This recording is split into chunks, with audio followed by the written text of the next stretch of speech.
ക്രൈസ്തവർ ഇനി ന്യൂനപക്ഷമല്ലേ? ഇതെന്താ ഇങ്ങനെ? ക്രൈസ്തവർ അംഗമല്ലാത്ത ന്യൂനപക്ഷ കമ്മീഷൻ മുമ്പോട്ട്. ഒന്നും രണ്ടുമല്ല, 5 വർഷമായി ഇത് തുടരുന്നു. ഇത് വല്ല പറഞ്ഞായിരുന്നോ? നമുക്കറിയാം, നാനാജാതി മതസ്ഥർ തിങ്ങിപ്പാർക്കുന്ന, നാനാത്വത്തിൽ ഏകത്വം പകരുന്ന പുണ്യനാടാണ് നമ്മുടെ രാജ്യം. അവരൻ്റെ തിന്മയ്ക്ക് കാരണമാകാതെ എല്ലാവർക്കും ഒരുപോലെ തങ്ങളുടെ വിശ്വാസങ്ങളെ മുറുകെ പിടിക്കാനും അർഹിക്കുന്ന അവകാശങ്ങൾ നേടിയെടുക്കാനും അഭിപ്രായങ്ങൾ തുറന്നു പറയുവാനും ഇന്ത്യ മഹാരാജ്യത്ത് സ്വാതന്ത്ര്യമുണ്ട്. രാജ്യത്ത് എല്ലാ വിഭാഗങ്ങളും ഒരുപോലെ പരിഗണിക്കപ്പെടണമെന്ന ഉദ്ദേശത്തോടെ, ആരും മാറ്റി നിർത്തപ്പെടരുത് എന്ന ലക്ഷ്യത്തോടെയാണ് ചില മാനദണ്ഡങ്ങളെ അടിസ്ഥാനപ്പെടുത്തി ചില ആനുകൂല്യങ്ങൾ രാജ്യത്ത് അനുവദിക്കപ്പെട്ടിരിക്കുന്നത്. അങ്ങനെയൊന്നാണ് ന്യൂനപക്ഷങ്ങൾക്ക് രാജ്യം അനുവദിച്ചു കൊടുത്തിരിക്കുന്ന ആനുകൂല്യങ്ങൾ. രാജ്യത്തെ ന്യൂനപക്ഷങ്ങളുടെ കണക്കെടുത്താൽ അതിൽ മുസ്ലിം, ക്രിസ്ത്യൻ, സിഖ്, ബുദ്ധ, പാഴ്സി, ജൈന തുടങ്ങി സമുദായങ്ങളാണ് ഉൾപ്പെടുന്നത്.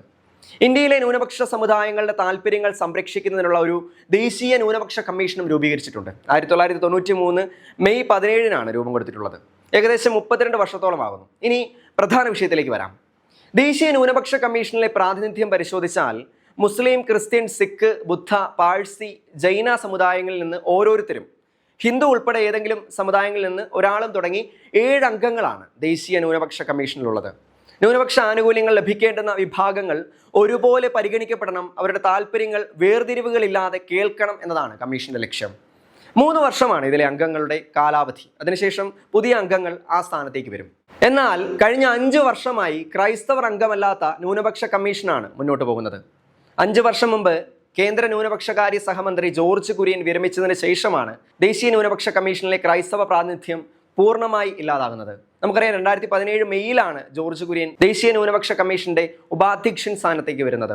2017 ന്യൂനപക്ഷ കമ്മീഷനിൽ ചില കുറവുകൾ ഉണ്ടായിരുന്നുവെങ്കിലും 2021 ഡൽഹി ഹൈക്കോടതി കേന്ദ്ര സർക്കാരിനോട് ഇത് പരിഹരിക്കാനുള്ള നടപടി ആവശ്യപ്പെട്ടിരുന്നു.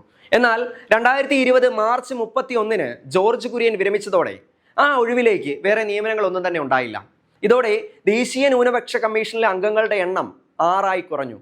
അങ്ങനെ ന്യൂനപക്ഷങ്ങളുടെ അവകാശ സംരക്ഷണത്തിനായി അർദ്ധ ജുഡീഷ്യൽ അധികാരങ്ങളോടെ രൂപം നൽകിയ കമ്മീഷനിൽ ക്രൈസ്തവ അംഗത്വം പൂർണ്ണമായി ഇല്ലാതായി. നോക്കണേ, 1992 ദേശീയ ന്യൂനപക്ഷ കമ്മീഷൻ നിയമപ്രകാരം 6 ന്യൂനപക്ഷ സമുദായങ്ങളിൽ നിന്ന് ഓരോ അംഗത്തെ നിയമിച്ചിരിക്കണം എന്ന നിയമം നിലനിൽക്കെയാണ് ക്രൈസ്തവ അംഗത്വം ഇല്ലാതെ 2020 മുതൽ ദേശീയ ന്യൂനപക്ഷ കമ്മീഷൻ മുന്നോട്ട് പോയത്. എന്നാൽ മുന്നോട്ട് പോകുന്തോറും വീണ്ടും കാര്യങ്ങൾ കൂടുതൽ സങ്കീർണമായി. ചെയർപേഴ്സൺ ഉൾപ്പെടെ കമ്മീഷനിലെ മറ്റ് അംഗങ്ങൾ 3 വർഷ കാലാവധി പൂർത്തിയാക്കി വിരമിച്ചതോടെ നിലവിൽ കമ്മീഷനിൽ ഒരംഗം പോലും ഇല്ലാതായി. ന്യൂനപക്ഷങ്ങളുടെ അവകാശ സംരക്ഷണത്തിനായി അർദ്ധ ജുഡീഷ്യൽ അധികാരങ്ങളോടെ രൂപം നൽകിയ കമ്മീഷൻ അങ്ങനെ ഫലത്തിൽ പ്രവർത്തനരഹിതമായി. അധ്യക്ഷനും ഉപാധ്യക്ഷനും അടക്കമുള്ള 7 അംഗ കമ്മീഷനിലെ എല്ലാ സീറ്റും ഒഴിഞ്ഞതോടെ ന്യൂനപക്ഷ കമ്മീഷൻ അക്ഷരാർത്ഥത്തിൽ അനാഥമായി. ദേശീയ ന്യൂനപക്ഷ കമ്മീഷൻ അധ്യക്ഷനായിരുന്ന ഇക്ബാൽ സിംഗ് ലാൽപുര കഴിഞ്ഞ ഏപ്രിലാണ് വിരമിച്ചത്. പഞ്ചാബ് നിയമസഭാ തെരഞ്ഞെടുപ്പിൽ BJP ടിക്കറ്റിൽ മത്സരിച്ചെങ്കിലും ലാൽപുര പരാജയപ്പെട്ടു. ഇനി ന്യൂനപക്ഷങ്ങളുടെയും സ്ഥാപനങ്ങളുടെയും വിദ്യാഭ്യാസ അവകാശം സംരക്ഷിക്കുന്നതിനായി 2004 രൂപീകരിച്ച ദേശീയ ന്യൂനപക്ഷ വിദ്യാഭ്യാസ കമ്മീഷന്റെ കാര്യവും ഒട്ടും വിഭിന്നമല്ല.